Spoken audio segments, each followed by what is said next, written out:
Fertilisation का result सबको याद है? फर्टिलाइजेशन का रिजल्ट दो आपको बन गया था, एक तो जाइगोट बना था, दूसरा रिजल्ट क्या था? PEN, जो बाद में कन्वर्ट हो जाता है किसमें? PEC में।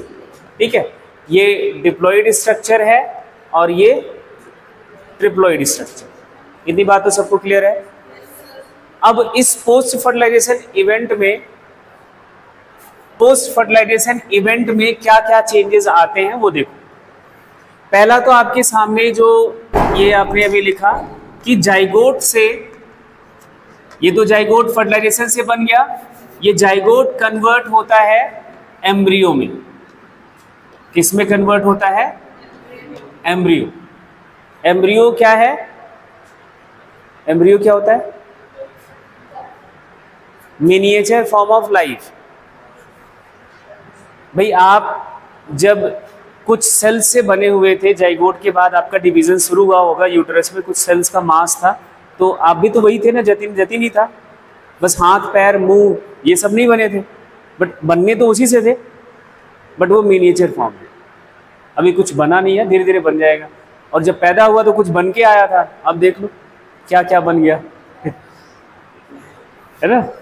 तो ये मिनिएचर फॉर्म ऑफ लाइफ कहा जाता है। और जाइगोट के लिए लिखते हैं it is the first cell of next generation. Next generation का ये पहला सेल, इसी से आगे वाली जनरेशन शुरू होती है, पहला सेल। और एम्ब्रियो क्या है? मिनिएचर। मिनिएचर का मतलब होता है बहुत छोटा, फॉर्म ऑफ लाइफ। जो भी स्पीसीज का जाइगोट होगा एम्ब्रियो में कन्वर्ट होगा, तो उसका उस स्पीसीज का जो एम्ब्रियो है उसी स्पीसीज का मिनिएचर फॉर्म है लाइफ का। हर सीड के पास का मतलब क्या हुआ? हर सीड के पास क्या है? एम्ब्रियो है, मतलब हर सीड के पास क्या है? फॉर्म ऑफ लाइफ है, जो जर्मिनेट होकर एक प्लांट बना सकता है। क्या बना? PEN, जो कन्वर्ट हो जाता है बाद में PEC में, और ये PEC डेवलप करता है एंडोस्पर्म। क्या करता है? एंडोस्पर्म।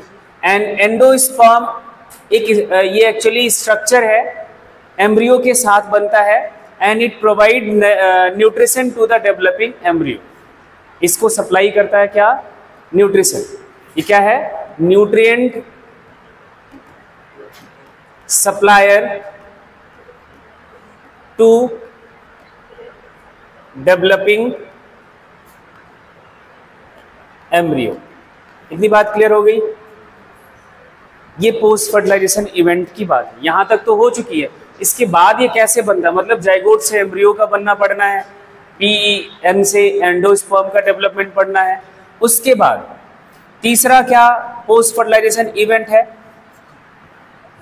ये जाइगोट कहाँ बना था? ओव्यूल के अंदर। और फर्टिलाइजेशन के बाद ओव्यूल में भी चेंजेस आते हैं, तो ओव्यूल का कन्वर्जन किस में हो जाता है? बोलो। हाँ जी, ओव्यूल का कन्वर्जन किस में होता है? सीड में। किस में? ये चीज आई, सीड में। किस में कन्वर्ट होता है? सीड। ये भी पोस्ट फर्टिलाइजेशन इवेंट की बात है कि ओव्यूल तो आपने पढ़ लिया, ओव्यूल में फर्टिलाइजेशन होने के बाद वो सीड में कन्वर्जन उसका होगा। फोर्थ नंबर का चेंज क्या होता है? ये ओव्यूल भी किसी स्ट्रक्चर के अंदर होता है, जैसे आप क्या बोल देते हो? ओवरी। ओवरी कन्वर्ट हो जाता है किसमें? फ्रूट में। ठीक है, तो ये जो आपके कन्वर्जेंस हैं they are the post fertilization conversion या इवेंट्स। ये फर्टिलाइजेशन के बाद ही इवेंट पूरा होगा, मतलब ओव्यूल जब तक है तब तक ओव्यूल है, जब तक फर्टिलाइजेशन नहीं है। फर्टिलाइजेशन के बाद वो सीड की तरफ बढ़ना शुरू हो जाएगा, ओवरी फिर फ्रूट में कन्वर्ट होना शुरू हो जाएगी। ये तो आप देख ही रहे हो, जाइगोट बन गया, फर्टिलाइजेशन का रिजल्ट है, फिर वो एम्ब्रियो में कन्वर्ट होना शुरू हो जाएगा। इतनी बात पक्की है? चलो पहले सबसे हम पढ़ेंगे इसका डेवलपमेंट ऑफ एंडोस्पर्म।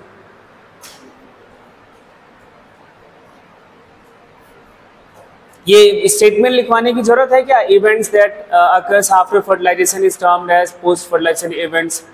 इतना तो आप लिख ही लोगे, बात बनाना तो आता ही है, बस ये बात बनाने वाली बात है। चलिए ये कहानी बस इतनी है। अब उन चेंजेस में क्या क्या चेंजेस होते हैं, अगर आपने ये बात लिख दी तो फिर वो बात बनाने की जरूरत नहीं है। ठीक है, चलो हेडिंग बनाओ, डेवलपमेंट ऑफ एंडोस्पर्म। ये वाला टॉपिक 11th में कवर कर लिया, फ्रूट के टाइप्स पढ़ लिए, खूब सारे फ्रूट्स पढ़े थे, तो हम यहाँ फ्रूट्स की बहुत ज्यादा बात नहीं करेंगे। हाँ, इधर एंडोस्पर्म, एम्ब्रियो, सीड तक बात करेंगे। हेडिंग क्या बनाया? Development of endosperm. चलो पहला पॉइंट नोट करो,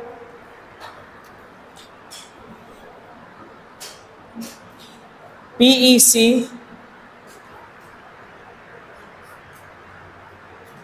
divides repeatedly,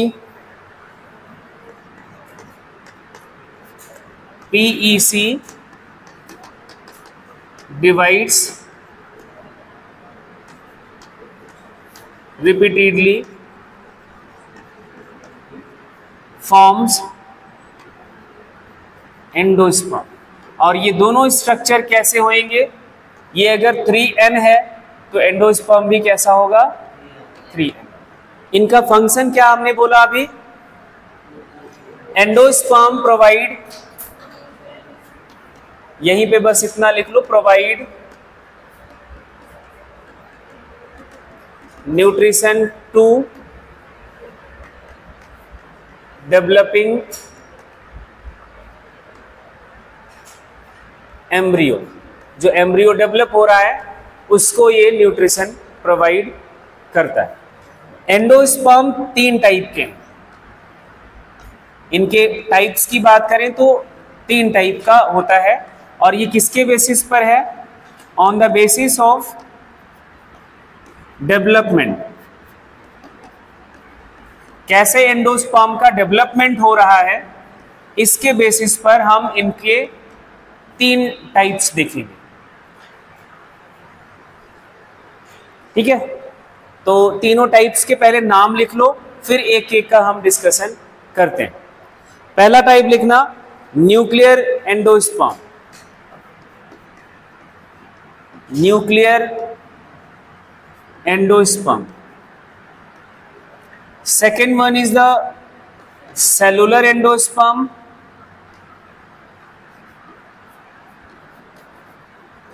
and third is the halobial endosperm.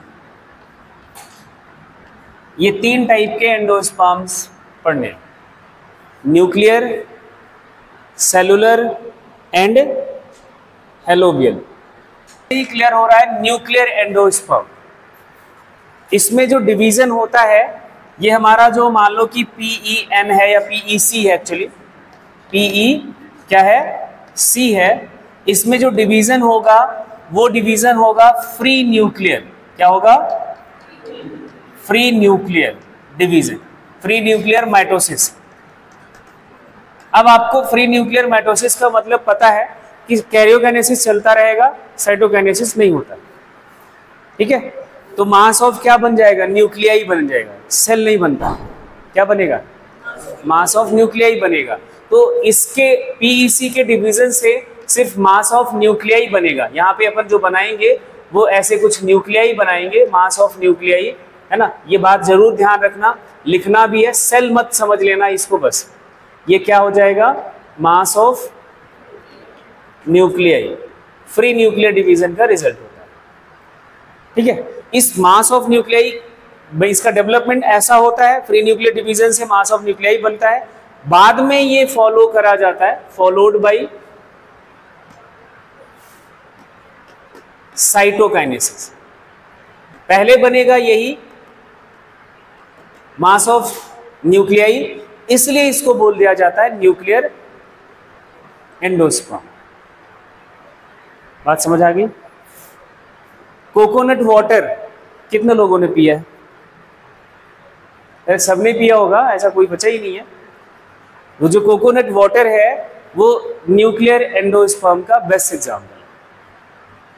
जब तक वो कोकोनट का जो फ्रूट है वो डेवलप हो रहा होता है, मीन्स इमेच्योर होता है, तब तक वो पानी होता है, लिक्विड स्टेट में होता है, क्योंकि वो न्यूक्लियर कंडीशन में। जैसे जैसे वो मैच्योर होने लगता है तो आप जब पानी पीते हो तो कई बार वो मलाई वाला आ जाता है।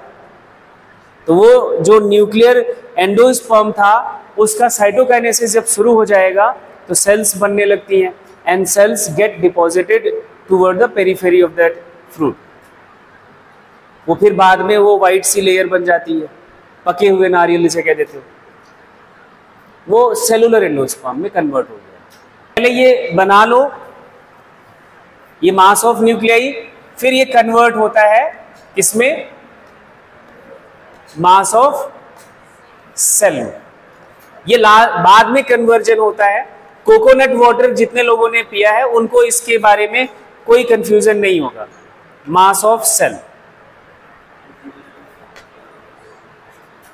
ये इनका द PEN या PEC लिख लेना। The PEC undergoes successive nuclear division, free nuclear division. The PEC undergoes repeatedly a successive free nuclear division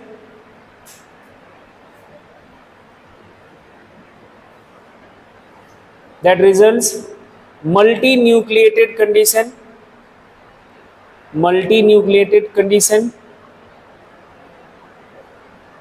Later on happy birthday, खूब बड़े हो जाओगे। Later on cytokinesis takes place. में एग्जाम्पल में लिख लो कोकोनट वाटर, इसका बेस्ट एग्जाम्पल है coconut water.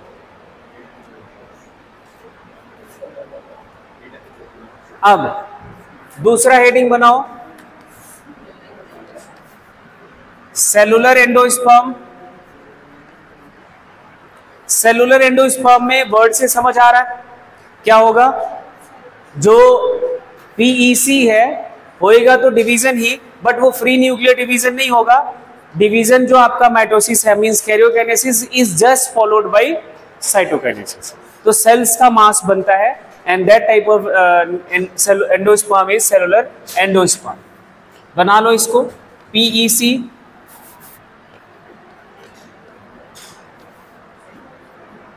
Divides by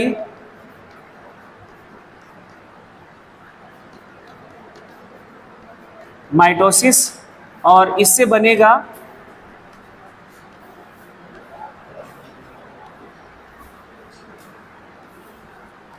mass of cell directly.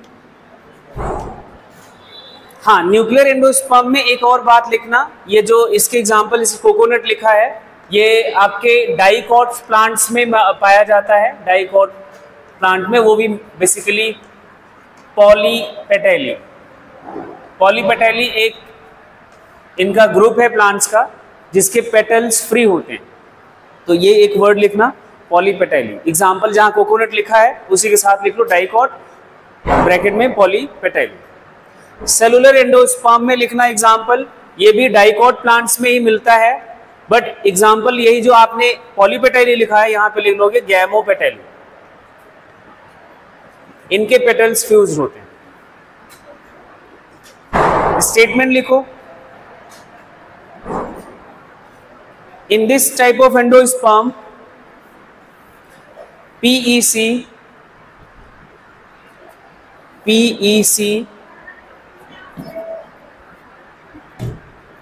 divides by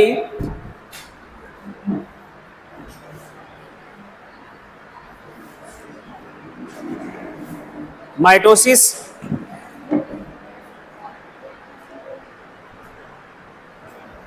and forms mass of cell,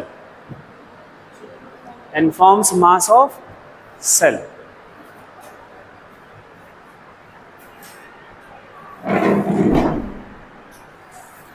And forms mass of cell. ठीक है. And last one is the, कौन सा था, हेलोबियल एंडोस्पर्म. तीसरा heading बनाओ.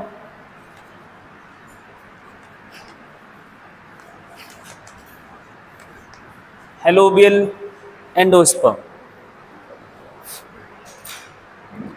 अब हेलोबियल एंडोस्पर्म को समझने के लिए थोड़ा सा आपको पीछे जाना पड़ेगा. फ्यूज्ड, गैमो कंडीशन पढ़ी थी, फ्यूजन इनका होता है मॉर्फोलॉजी में. देखो इधर, ये एम्ब्रियो सैक का स्ट्रक्चर एक बार फिर से बनाएंगे. चलाजल एंड है और ये माइक्रोपाइलर एंड है. ठीक है. अब यहां जाइगोट बना होगा क्योंकि एग इधर माइक्रोपाइलर एंड की तरफ होता है. ठीक है. और जो आपका PEN है वो यहां कहीं बना होगा सेंटर के पास, है ना, सेंटर पे ही बनता है. अब ये जो इनका डेवलपमेंट होता है, PE जो C है, पहले PEN रहा होगा, बाद में PEC में कन्वर्ट हुआ. PEC का डिवीजन शुरू होता है, हेलोबियल के लिए हम बात कर रहे हैं अभी. PEC पहले डिवाइड होता है 2 सेल्स में. कितने सेल्स में? 2 सेल्स में. और ये दोनों सेल का पोजीशन देखना, ट्रांसफर डिवीजन होता है तो एक सेल ऊपर और एक सेल नीचे बन जाती है. इसको हम बोलेंगे cells toward the micropylar end, and इस सेल्स को बोलेंगे सेल्स टुवर्ड चलाजल एंड. ठीक है. अब 2 सेल बनने के बाद, ट्रांसफर डिवीजन होने के बाद, ये जो माइक्रोपाइलर एंड वाली सेल है और ये जो चलाजल एंड वाली सेल है, एक इनमें से माइक्रोपाइलर एंड वाली सेल फ्री न्यूक्लियर डिवीजन से डिवाइड करती है एंड ये नॉर्मल जो माइटोसिस है उससे डिवाइड करती है. मतलब इससे मास ऑफ सेल बनने वाला है. इससे क्या बनने वाला है? मास ऑफ सेल बनने वाला है. और इससे पहले मास ऑफ न्यूक्लियाई बनेगा एंड देन कन्वर्ट होगा मास ऑफ सेल में, जैसे आपने न्यूक्लियर एंडोस्पर्म में पढ़ा था. एक्चुअली हेलोबियल एंडोस्पर्म को हम बोलते हैं इंटरमीडिएट एंडोस्पर्म. अब बात समझ आ गई होगी. मतलब इसके पास सेलुलर एंडोस्पर्म के तरह डेवलपमेंट है और न्यूक्लियर एंडोस्पर्म की तरह भी डेवलपमेंट दोनों का चलता है. इसलिए ये एक तीसरी कैटेगरी बना दी गई, हेलोबियल एंडोस्पर्म. लिखो इसमें, ऐसे बना के पहले लिखो. लिखना क्या है? इससे बनेगा मास ऑफ सेल और इधर पहले बना लेना मास ऑफ न्यूक्लियाई एंड ये साइटोकाइनेसिस हो जाएगा इसमें. एंड देन ये कन्वर्ट हो जाएगा मास ऑफ. देखो फाइनली जो एंड है, मतलब फाइनल प्रोडक्ट है, वो है मास ऑफ सेल ही, लेकिन जो डेवलपमेंट का तरीका है वो अलग है. इसका एक और नाम लिख लेना, it is also known as intermediate endosperm. An example में लिख लेना मोनोकॉट्स. मोनोकॉट्स.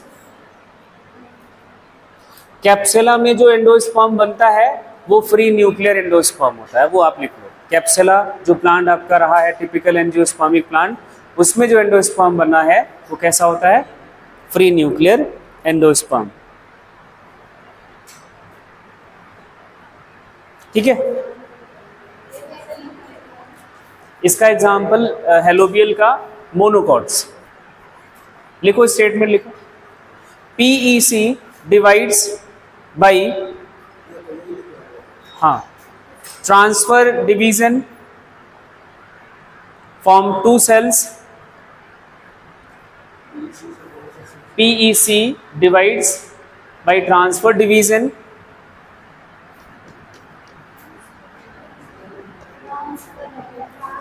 ट्रांसवर्स, वही जो लिखते हैं transverse division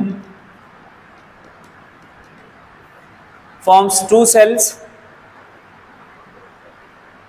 one toward micropyle and one toward chalaza.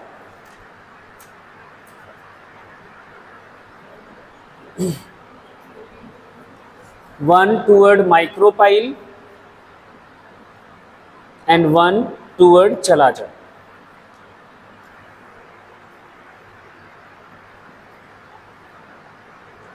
Micropylar cell divide by free nuclear division. Micropylar cell divides by free nuclear division. Mass of nuclei followed by cytokinesis. Followed by cytokinesis. Chalazal cell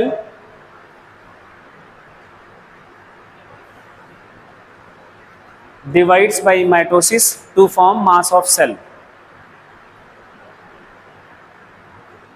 ठीक है, example लिख लो. चलाजल cell divides by mitosis to form mass of cell. Example monocots.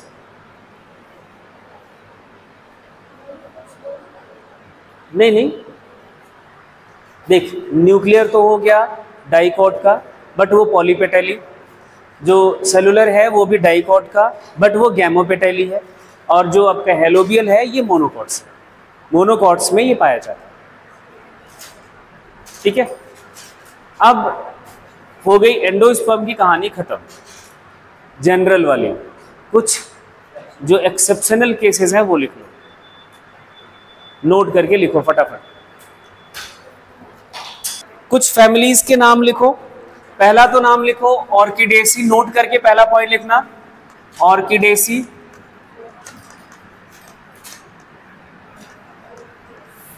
Families के नाम लिखना. इन orchidaceae, पोडोस्टिमेसी,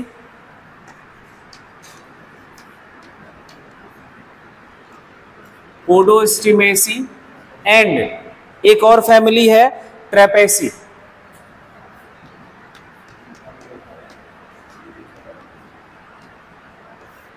ये तीन फैमिलीज के प्लांट्स में एंडोस्पर्म नहीं होता. पोडोस्टिमेसी, in Orchidaceae, Podostomaceae and Trapezae have no endosperm. No endosperm. पहली बात तो ये याद रखनी है. दूसरी बात, मेज का सीड कितने लोगों ने देखा है? सबने देखा है. येलो कलर वाला. अच्छा, वो उसका जो पैचेस से बने होते हैं, कई कलर्स के सीड्स होते हैं, वो देखा है? हाँ, कलरफुल सीड्स ऑफ द मेज. एंड टोमेटो, मेज and tomato have mosaic endosperm.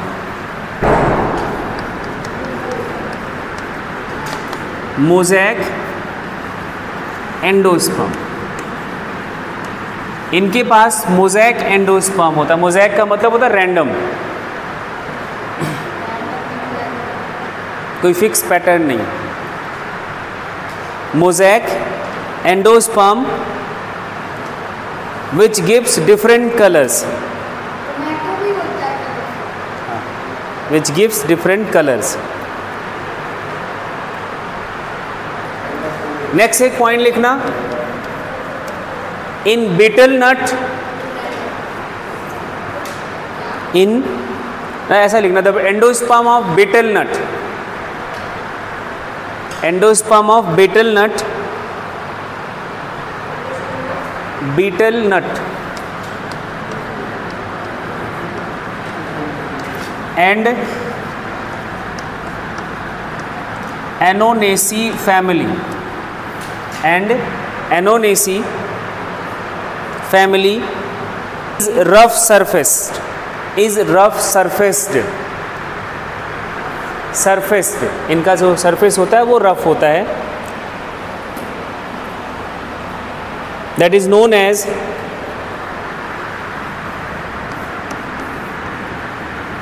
ruminant endosperm. ये एंडोस्पर्म रूमिनेंट फॉर्म में बचे होते हैं और इन्हीं की प्रेजेंस की वजह से उनका सरफेस जो होता है वो रफ रफ सा होता है। और ये तो हो गया। हाँ, नेक्स्ट एक पॉइंट लिख लो, एंडोस्पर्म ऑफ राइस, वीट, मेज। ये बहुत इंपॉर्टेंट है और ये आपको जानना बहुत ज़रूरी है। Endosperm of rice, wheat and मेज, या आप ग्रेन्स लिख सकते हो, राइस, वीट एंड मेज। Endosperm of rice, wheat and मेज इज स्टार्ची, मतलब इनके एंडोस्पर्म में क्या स्टोर्ड होता है? स्टार्च। और देख लो आपके जो प्राइमरी फूड हैं यही है, वीट, राइस, मतलब इनको जब खाते हो तो इनमें जो एंडोस्पर्म इन्होंने चुरा के रखा था अपने एम्ब्रियो के डेवलपमेंट के लिए, क्योंकि उसमें स्टार्च स्टोर था और स्टार्च हमारा मेन सोर्स ऑफ कार्बोहाइड्रेट है, तो हम उसको खा जाते हैं। तो कौन सा आपने पुण्य का काम कर दिया। और एनिमल्स की बॉडी में अगर हम देखें कोई सोर्स ऑफ कार्बोहाइड्रेट तो वो ग्लाइकोजन है। एनिमल की बॉडी में स्टोर होता है जो कार्बोहाइड्रेट वो ग्लाइकोजन के फॉर्म में स्टोर होता है। अगर कोई आप फ्लेश खा लेते हो तो आपको ग्लाइकोजन मिल जाता है। तो आप स्टार्च खाओ तो अच्छा है, हम ग्लाइकोजन खाएं तो बुरा है।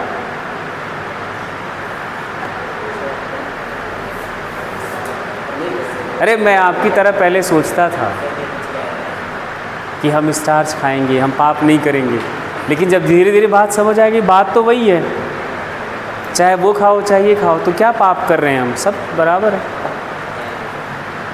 कोई पाप वाप नहीं कर रहे हैं हम। ये आपकी गलत फहमी है।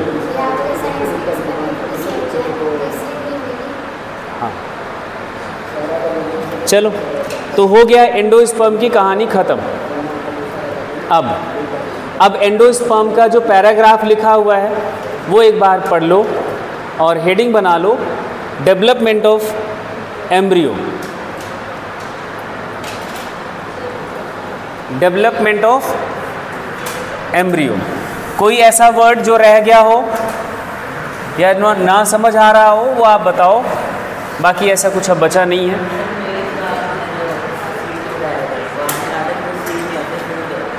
हाँ वो पूरा फ्रूट है, बट उनका जो फ्रूट वॉल है वो पेपरी है, फ्लेसी फ्रूट थोड़ी ना है, तो उसमें सीड ही ना, मेन जो कंपोनेंट है वो तो सीड ही है।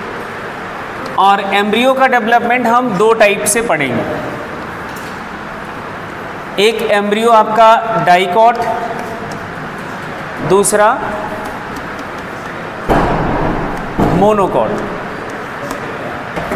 मतलब क्या हुआ, डाइकॉट्स का जो एम्ब्रियो है